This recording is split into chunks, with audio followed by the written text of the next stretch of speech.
Hola amigos de YouTube, ¿cómo dicen que les va? Mi nombre es Noé y bienvenidos a un nuevo video del canal. ¡Hola! ¿Cómo les va a ustedes? ¿Vieron que estoy rubia? ¿Qué les parece que esté rubia? Cuéntenme, coméntenme. Ya empezamos. ¿Cómo están? Tanto tiempo. Desaparecí, pero volví como padre abandónico arrepentido. La verdad es que extrañaba mucho hacer esto, pero bueno, pasaron cosas de por medio. Empecé a laburar. Sí, soy MILF, mujer independiente, laburadora y frontal. Y empecé la facultad. Así que el tiempo que tengo para hacer videos está un poquito más limitado. Pero voy a intentar resolverlo, voy a intentar no abandonarlos tanto tiempo. Porque yo sé que me extrañan. Un poquito, ¿no? Un toque. ¿No? Bueno. El día de hoy que me ven así, de trajecito, con anteojos para leer. Este es un look, como lo puede tener Boy George, como lo tiene Marilyn Manson, Prince. Les voy a dar cátedra, así que prepárense, agarren sus anotadores o simplemente coman, no sé qué es lo que suelen hacer cuando ven mis videos, que les voy a dar una pequeña clase de historia. Bueno, ¿les gustó el saco? Ya lo vieron, me estoy cagando de calor. Este es un video guionado, claro que sí. Lo voy a leer a esto porque no quiero faltar a la letra de la explicación de esta alta fuente de economía. Porque yo hice toda una investigación previa, vine preparada y además es el guión de un final que hice para Historia del Arte. Así que si huelen olor a refrito es literalmente porque estoy reutilizando mi propio material. Pero bueno, está bueno compartirlo con la gente. A lo largo de los años, numerosas mujeres talentosas han sido relegadas al olvido o subestimadas, mientras sus contribuciones han sido completamente ignoradas o apropiadas por sus colegas masculinos. Claro está que esto no es una revelación de ningún tipo y afortunadamente es una conversación que se está llevando a cabo desde las últimas décadas. Todos conocemos el efecto Matilda y el que no le conoce los actualizo un poquito. Es prácticamente cuando las mujeres hacen cosas importantes como en la medicina, en el arte, etc, etc, etc. Y los hombres llevan todo el crédito. Muchas veces ha pasado dentro de parejas cercanas o amigos o directamente colegas que roban el trabajo de sus compañeras o simplemente socialmente se les da el crédito. Creo que los voy a amontonar a todos en un lugar y les meto una bomba y me quedo tranquila y feliz.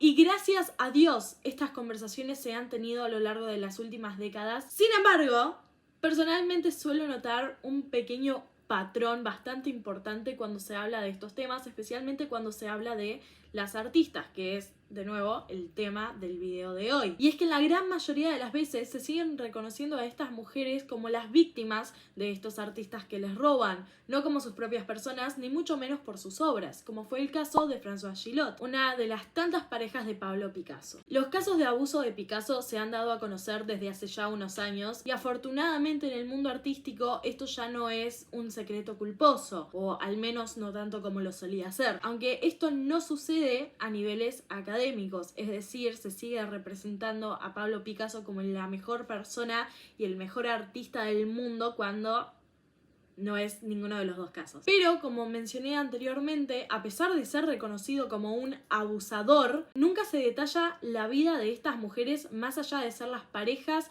musas y víctimas del pintor cubista. A la hora de investigar sobre la vida personal y artística de Gillot, lo primero que encontré fueron 3 páginas enteras de Google con artículos que únicamente tratan sobre cómo fue la única pareja de Picasso que se atrevió a abandonarlo. Todos repitiendo los mismos datos, hablando muy ligeramente del maltrato que la artista francesa sufrió a manos del malagañés y simultáneamente dejando de lado la vida profesional de la misma. Hija de un agrónomo empresario y una pintora que posteriormente compartió con ella la pasión que siente por el arte, Gillot supo desde muy pequeña que ella iba a ser artista. Se dice que su abuela celebró una fiesta cuando Françoise tenía aproximadamente 5 años y fue allí donde conoció al pintor Émile Mayret.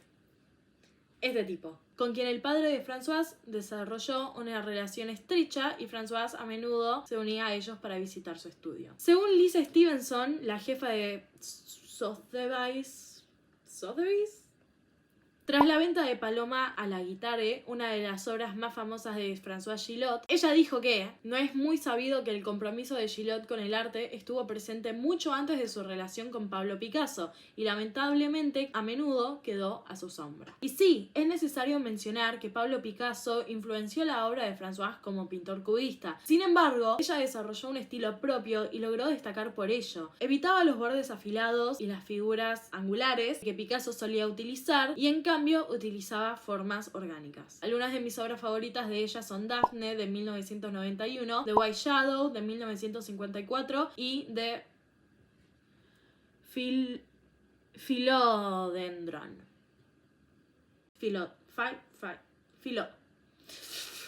Esta de acá. Caso en 1953 y sin falta él la amenazó con hundir su carrera como artista. Más de una vez él habría insistido con que colaboradores y galerías no trabajaran con ella. Y honestamente lo triste de esto es que a pesar de que Françoise Gillot haya muerto a los 101 años el día 6 de junio de 2023 como una pintora, crítica de arte y escritora reconocida, sigue sin poder salir de la sombra de lo que fue probablemente su relación más dañina. Picasso de alguna manera u otra logró su cometido y la hundió debajo de su sombra, grabando su propio nombre en la historia de la excelente artista sin afrontar repercusión alguna. Y así han existido cientos, si no es que miles de casos similares, como por ejemplo el de Camille Claudel. Quizás sí es un poquito más reconocida dentro de la historia del arte, sin embargo sigue siendo un enigma para muchos si no buscan personal y directamente su biografía o datos sobre ella. Claudel fue una escultora francesa nacida en 1864 en una familia que no apoyaba su visión artística, entre otras tantísimas cosas. Se dice que nació tras el embarazo fallido de su hermano, donde había nacido ya muerto. Desde que su madre la dio a luz, sintió un gran resentimiento hacia ella, especialmente por no haber nacido varón, viéndola como el reemplazo que no logró ser. Y jamás escondió sus sentimientos y pensamientos negativos para con su propia hija. Sin embargo, esto no la detuvo y siguió su pasión, la escultura.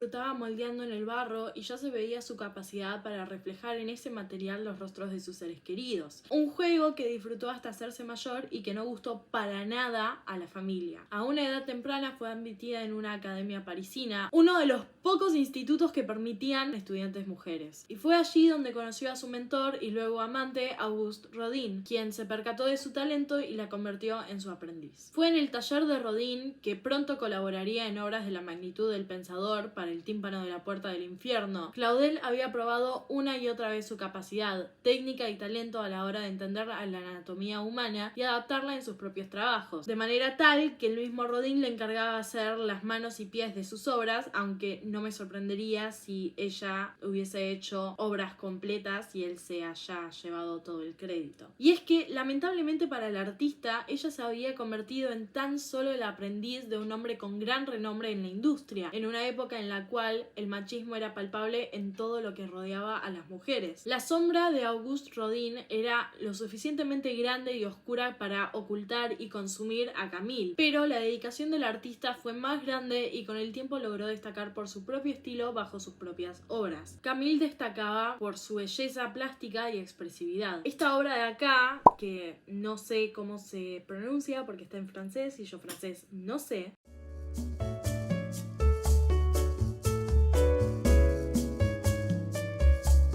con el uso de la contorsión y la postura forzada, Camille Claudel consiguió transmitir en un solo personaje lo que pocos artistas podían en el momento: la fuerza del cuerpo y la sensibilidad de la fragilidad emocional. Propuso nuevas formas de expresión para la escultura, innovó el movimiento, rompió con la academia y revolucionó el arte de esculpir. Un ejemplo de su maestría es Clotho, una escultura en la que el artista se separa definitivamente de la influencia de Rodin y despliega todo su potencial expresivo. En esta obra escultórica, Claudel retrata a Clotho una de las hijas de Zeus y la tercera de las Parcas, mujeres que marcaban el destino de las personas en la mitología griega. Es así que la obra se puede interpretar como la personificación del destino mismo. Se puede apreciar la postura del personaje, casi patético, y cómo parece ser que el peso de sus propios cabellos la hunden y enredan. Con esta obra, el lenguaje de Camille Claudel empieza a ser solo suyo. Cada elemento había sido pensado y escogido por la artista dentro de la perspectiva escultórica, a través de un proceso laborioso y muy cuidado. Cabe destacar que Claudel se había separado de Rodin alrededor de 1892, tanto en cuestiones creativas como sexoafectivas, debido a que, a pesar de tener un claro respeto por su mentor en el ámbito artístico, como amante, Rodin supo cómo manipularla y desgastarla emocionalmente durante años. Si bien los dos escultores mantuvieron una relación íntima, Rodin se negaba a abandonar a su esposa. ¡El chabón estaba casado! ¡Matate, hijo de puta! Asimismo, él se presentaba a las funciones de Claudel con sus otras amantes. ¡Es una banda! Además de esto, se dice que la obligó a abortar al hijo que habrían tenido juntos, finalmente logrando destruirla emocionalmente. Si me permitís, Jorge, antes que nada, yo quiero... No. Una vez libre de su relación tóxica, fue aproximadamente en 1905 cuando alquiló por su propia cuenta un taller para seguir trabajando. La celebramos un montón. Felicidades, Claudel.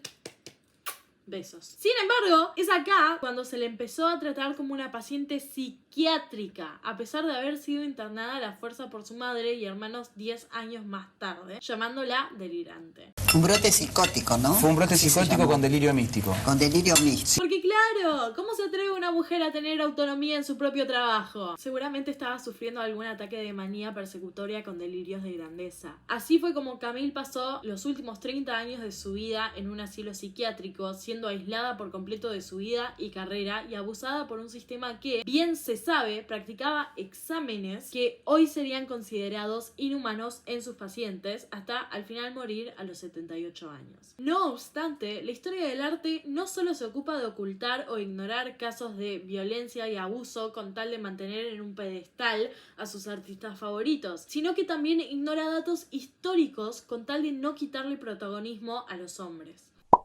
Es un gran artista, eso la verdad no se discute. Considero que es irresponsable e ingenuo negar su fuerte impacto en el arte, no solo en el aspecto creativo, sino también en lo teórico. El hombre escribió libros explicando cómo, por qué y con qué lenguajes visuales podemos representar las imágenes que existen en nuestro subconsciente de manera física. Considero correcto reconocerlo como un gran influyente del arte abstracto, pero muchos lo siguen reconociendo como el fundador y padre del mismo, cuando ya se habían datado dos mujeres de sus respectivas épocas que lo habrían hecho antes que él. Este es el caso de Hilma af Klint, una artista sueca nacida en 1862. Fue una de las primeras mujeres que lograron estudiar y recibirse dentro de la Academia de Arte de Suecia. Y no solo eso, sino que lo hizo como una de las mejores y más brillantes estudiantes durante su cursada. Tras graduarse con honores, el centro la premió, facilitándole un piso estudio en Garden, el barrio más artístico y bohemio de la ciudad, para que pudiera continuar con su labor creativa. Hilma af Klint se trasladó junto a otros dos compañeros a su nuevo hogar en el corazón de Estocolmo y tuvo la oportunidad de entrar en contacto con grandes pintores, asistir a sus exposiciones e integrarse en los círculos artísticos y feministas de la ciudad. Sin embargo, siempre hay un sin embargo, mantenerse dentro de estos círculos artísticos se volvió bastante difícil, ya que a pesar de que muchos habían sido sus compañeros, los hombres seguían considerando que el arte era una actividad que únicamente podía ser ejercida por ellos. Fue así como Hilma comenzó a fascinarse por el mundo del espiritismo, la antroposofía y la teosofía.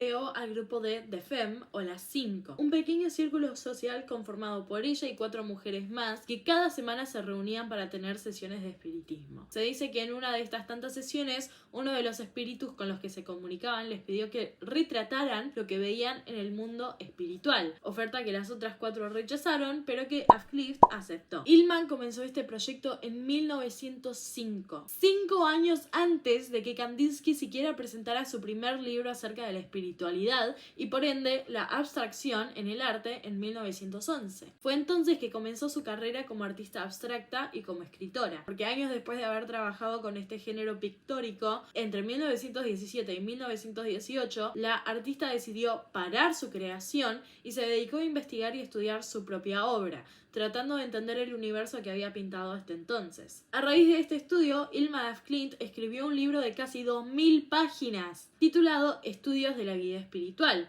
y completó decenas de cuadernos en los que analizó y teorizó sobre sus propios cuadros. Pasaron los años y entre 1922 y 1941, la artista se dedicó profundamente a los estudios teosóficos y pintó sobre todo con acuarelas. Revisión y edición de sus cuadernos con la ayuda de su íntima amiga, aunque muchos dicen que fue su compañera romántica. Viva la diferencia, vivan los putos, vivan las trabas y viva Perón. Gracias.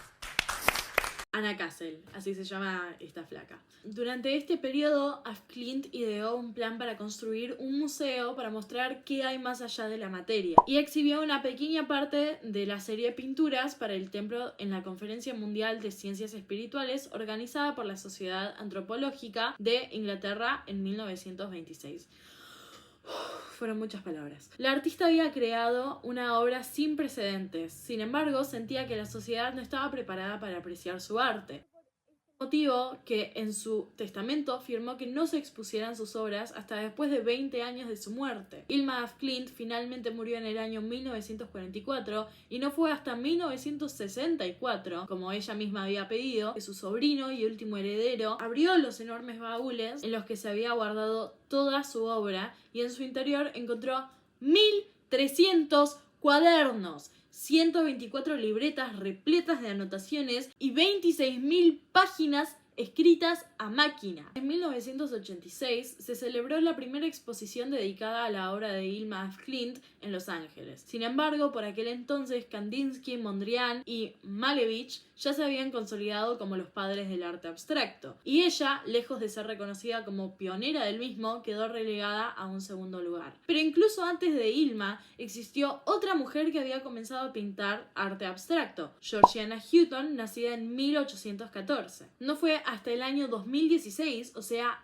2 siglos después de su nacimiento, que una exposición británica le rindió homenaje difundiendo sus obras. Comenzó a dibujar en 1859 en sesiones privadas, en las que afirmaba que los espíritus guiaban su mano a la hora de pintar. Durante más de una década realizó numerosas acuarelas abstractas e incluso se asoció con un fotógrafo de espíritus para hacer negocio, Frederick Hudson. La pintora había empezado a interesarse en el espiritismo tras la muerte de una de sus hermanas en 1851. Esperaba poder comunicarse con ella, pero a la par de este evento logró captar y crear obras que en su momento habían producido un gran escándalo. En 1871 Houghton expuso por primera vez una colección de sus obras. Lo hizo en la New British Gallery con 150 acuarelas que desconcertaron de tal forma al público que visitaba la muestra que resultó un completo desastre. Pero ella no dejó de pintar, inquietud a la que además sumó la fotografía, con la que intentaba captar las sombras de vida en otros planos. La artista falleció en 1884 en Londres y casi todas sus pinturas fueron heredadas por la Unión de Espiritistas Victorianos de Melbourne, Australia. Se afirma que fue su relación con el espiritismo lo que provocó que toda su obra fuera ignorada tras su muerte, pero no sería raro cuestionar esto. Houghton y af Klint no fueron las únicas artistas que recurrían al espiritismo a la hora de crear. Conectarse con el más allá no era algo fuera de lo común para los artistas que trataban con este género. Entonces, ¿qué es lo que pasó?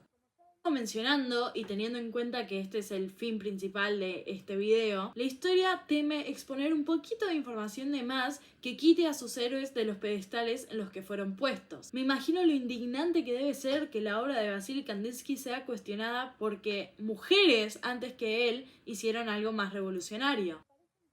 Reiterar que no tengo ningún problema con Kandinsky debido a que su conexión con Hilma y Georgina no va más allá de la casualidad de haber inventado el arte abstracto sin saber que ya había sido creado y teorizado, aunque no quito la posibilidad de que sea otro robo. No investigué sobre su vida personal y relaciones, a diferencia de Pablo Picasso y Augusto Rodin, personajes que debía investigar, aunque fuera brevemente, debido al rol que cumplen en el resultado de esta investigación. A diferencia de los últimos dos casos, casos, donde fueron los hombres involucrados en las vidas personales de estas artistas, uno de los motivos principales del olvido de François Gillot y Camille Claudel, junto a la sociedad e industria artística machistas, la negligencia y el olvido de las obras y nombres de Hilma af Klint y Georgina Houghton solo se los puede atribuir a los historiadores, a las academias, instituciones que, con tal de preservar los nombres de unos pocos, no dudan en ocultar y rechazar los nombres de tantos y tantas más. Es por esto, siendo yo estudiante de arte y diseño digital, habiendo yo cursado historia de arte, que me parece sumamente importante que en la formación académica de nuevos artistas no se obvien o pasen por encima a estas personas, especialmente mujeres que la historia quiere ocultar. Siempre y cuando tengamos a abusadores en la cima, intocables por el supuesto linaje que dejaron, el ciclo no va a terminar y la misma historia se va a repetir una y otra vez. Pero no es solo importante hablar de las mujeres en estos espacios para poner en evidencia a sus victimarios, sino que también es importante recordar sus nombres y recordarlas como las artistas que fueron dentro de la historia de arte. Merecen un lugar. Pero bueno, eso es todo lo que tengo por hoy. Muchas gracias por ver, perdón por haber leído tanto el guión, ya se terminó. No lo practiqué. Les voy a ser sinceros, chicos, por favor. No les voy a mentir de manera tan descarada. No veo una chota. Muchas gracias por ver. Si llegaron hasta acá, coméntenme si conocían estos casos o si conocen de más mujeres de las que no hablé, porque estoy segura de que deben haber, si no cientos, miles de ellas. Y nada, eso. Nos vemos en el próximo video. Recuerden suscribirse, darle like, comentar, que me sirve un montón. Obviamente solo si quieren, no los voy a obligar a nada. Y bueno, nada, eso. Bye.